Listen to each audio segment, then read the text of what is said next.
El día de hoy vamos a tratar el capítulo 3, que es el capítulo de presiones, ¿sí? Entonces, la cual se define como una fuerza normal ejercida por un fluido por unidad de área. Entonces, estamos hablando tenemos un recipiente, obviamente en tres dimensiones, ¿cierto? Tendríamos un fluido y este fluido genera una presión sobre la cara de abajo, ¿sí? O sea, sobre una unidad de área. Entonces, hablamos de presión cuando se trata de un líquido o un gas, pero cuando se trata de un sólido, digamos que esto es un cubo, ¿sí? Un cubo de concreto, de un material resistente, y le ejercemos una presión sobre cualquiera de sus caras, ya se determinaría en términos de esfuerzo normal. La presión, pues tenemos que tener en claro que se define en newton sobre metro cuadrado, que serían fuerzas sobre unidad de área. Y pues esto se le llamaría Pascal, sería igual a un Pascal. Continuando con lo que hemos explicado, eh, pues ya esa sería, digamos, la teoría de en cuanto a la presión. Ya entraríamos a invadir el tema de los instrumentos de medición, que pues ya serían, digamos, instrumentos de este tipo, en donde se tiene un fluido, ¿cierto? Y acá se tiene una boquilla de la cual sale a un tubo, y por ese tubo pues sale todo el fluido. Este objeto se le conoce como manómetro, ¿sí? Y es usado para medir las presiones. Tenemos que tener en cuenta que en la mayoría de casos no se tiene en cuenta la presión atmosférica, y teniendo en cuenta eso, pues tendríamos que la presión manométrica sería igual a la presión absoluta menos la presión atmosférica. Pero pues como la presión atmosférica no se tiene en cuenta, entonces pues quedaría la presión absoluta. El manómetro, sí, pues ya como dijimos, es usado para medir las presiones en las partes, en las diferentes partes. Y este manómetro depende bastante de las alturas. Entonces tendríamos acá, digamos que un fluido viene de acá a una altura 1 y que uno viene de acá a una altura 2, H1 y H2. Entonces, esto te generaría un cambio en la presión que depende de la densidad del material y de la gravedad. Lo cual sugiere que se pueden usar después columnas de fluido para diferenciar de presión. Entonces, pues tendríamos una columna 1, ¿cierto? Y una columna 2 y una columna 1. Ya con esto, pues entraremos más a fondo en el tema con el siguiente ejercicio que les explicaremos más adelante.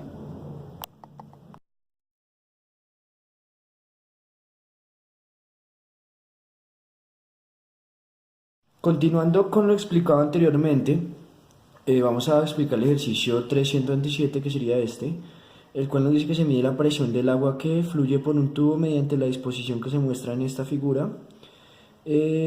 Para los valores dados, calcule la presión en el tubo. Entonces, hablamos de lo siguiente. Tenemos una presión inicial, esta presión entra a un tanque, ¿sí? Se distribuye por el manómetro y termina en un tubo. Nos está pidiendo pues la presión en esta parte. Entonces, para esto tenemos que tener en cuenta varios aspectos. Uno, el aspecto de que todos los líquidos son incompresibles. Y el segundo, de que el efecto de la columna de aire sobre la presión pues es despreciable. También tendremos que tener en cuenta que acá pues entra a un tanque de agua, uno, ¿cierto? Pasa por el fluido manométrico y luego sale por el tanque de agua o por el tubo de agua 2, por así decirlo. Entonces, bajo estas condiciones empezaremos a resolver el ejercicio. Otra condición primordial, tenemos que la densidad del agua es 1000 kilogramos sobre metro cúbico. Eso hay que tenerlo muy en cuenta. Empezaremos con lo siguiente. Entonces, hablaremos de que la presión, ¿sí?, inicial, la que tenemos inicial, la PO, más la densidad del agua por la gravedad, por el H del agua 1, que sería la que entra al tanque, ¿verdad? Más, menos, perdón, la presión del fluido manométrico, eh, por la gravedad por el H del fluido manométrico menos, seguimos aquí abajo, la densidad del agua por la gravedad por el H del agua 2, que es el H donde está el tubo, y esto todo nos tendría que dar igual a la presión del agua en el punto, ¿cierto? Entonces, reorganizando esto, tendríamos lo siguiente. Entonces tendríamos la presión del agua sería igual a la presión inicial más la densidad del agua por la gravedad, ¿sí? Que multiplicaría la HW1 menos el peso específico del fluido manométrico, que hablamos de que el peso específico sería igual a la densidad por la gravedad, esto por el H, ¿sí? Del fluido manométrico, y esto menos el H del agua 2. Esto sería igual también a, reorganizándolo otro poco, a la presión inicial más la densidad del agua por la gravedad por H2, ¿sí? Que H2 pues es una altura conocida, menos la presión, el peso específico del fluido manométrico por la longitud 1, porque acordémonos, acá en este punto se manejan dos longitudes, una que viene de acá hasta acá y otra que viene de acá hasta acá. Entonces una tiene que ver con relación con el H1 y la otra en relación con el H2. Entonces, si nos damos cuenta, acá tendríamos el peso específico por el L1 por el seno del ángulo, y menos, sigo acá abajo, qué pena, la longitud 2, que sería la que está más arribita, por el mismo seno del ángulo.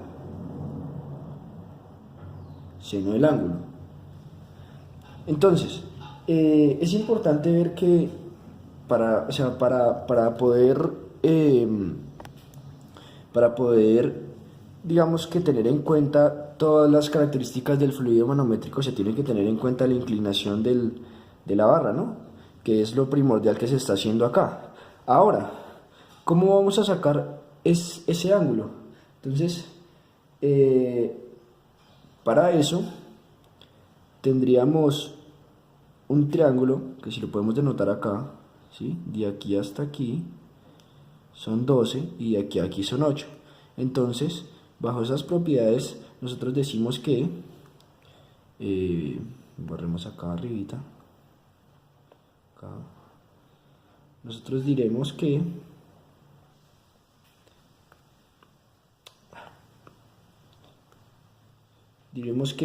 teta, ¿sí? Sería igual a 8, que sería el cateto opuesto, sobre 12, que sería la hipotenusa. Entonces eso teníamos igual a 0,6667. Entonces ese sería nuestro ángulo con el cual vamos a trabajar. Ahora, entonces ya teniendo todo eso, teniendo planteado toda la ecuación, vamos a resolverlo. Entonces tendríamos que la presión del agua, ¿sí? Sería igual la presión inicial, que nos la dan 30 kilopascales, más la densidad del agua, ¿sí? Que son 1000 kilogramos sobre metro cúbico, que multiplica a la gravedad, 9,81 metros sobre segundo cuadrado, que multiplica a, entonces seguiremos acá abajo, 0,50, que sería la altura de H1, de W1, metros, ¿cierto? Menos el peso específico, que sería 2,4, perdón, 2,4 por el ángulo 0,00, perdón, por la longitud 1, que sería 0,06 metros. Ahora sí, por el ángulo, que sería 0,667,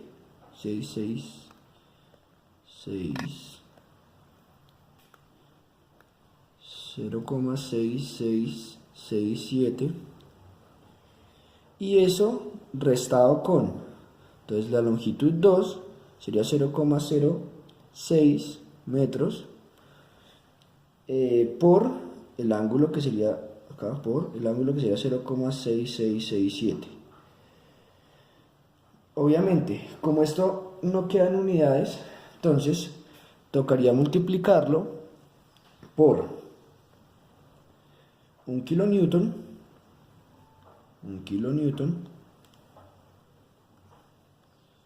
que es 1 kilonewton equivale a 1000 kilogramos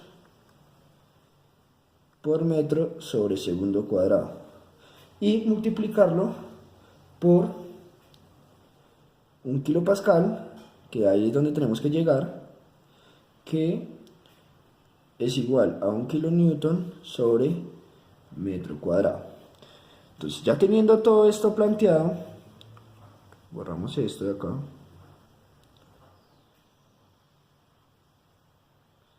Teniendo todo esto planteado, ya tenemos el ejercicio resuelto, porque si nos damos cuenta, todo esto que planteamos aquí nos va a llevar a una solución numérica de la presión que se está buscando, y esa solución numérica sería igual a 33,6 kilopascales. Entonces, hablamos de que todo esto que hicimos, ¿sí?, que nos llevó, todo esto anterior, que nos llevó a encontrar la presión del agua, dependió de cada uno de los factores que están dentro del sistema. Entonces, nos dimos cuenta de que dependía de la presión inicial. Entonces, dependía de la presión inicial que se nos fue suministrada, ¿cierto? Dependía de las propiedades del aire, del agua a 15 grados centígrados, ¿sí? Como dijimos en el principio, la columna de aire es despreciable. Dependimos del fluido manométrico que se encuentra en esta parte, de su inclinación, de las longitudes, y dependíamos del segunda parte donde el agua estaba también haciendo su función. Dependemos bastante de las alturas, como fue explicado en la teoría, y pues ya con eso y la ecuación nos dimos cuenta que podíamos hallar pues la solución numérica. Ahora, esta es la presión 2, ¿cierto? Pero entonces ahí nos está diciendo que hallemos la presión en la pipa. Entonces, pues si tenemos la presión 2, entonces el cambio de la presión, ¿cierto?, sería igual a la presión 2, que serán 36 kilopascales, menos la presión inicial. Pero entonces, ¿cuál es nuestra presión inicial? Serían 33,6 kilopascales menos 30 kilopascales.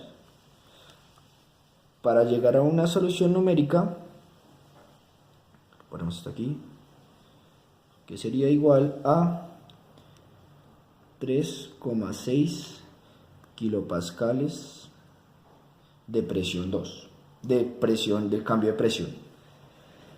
Y bueno, ya con esto pues podríamos decir que tendríamos terminado el ejercicio. No olviden pues que la solución siempre viene desde un modelo teórico, y pues fue un placer haber podido compartir este ejercicio con ustedes. Muchas gracias.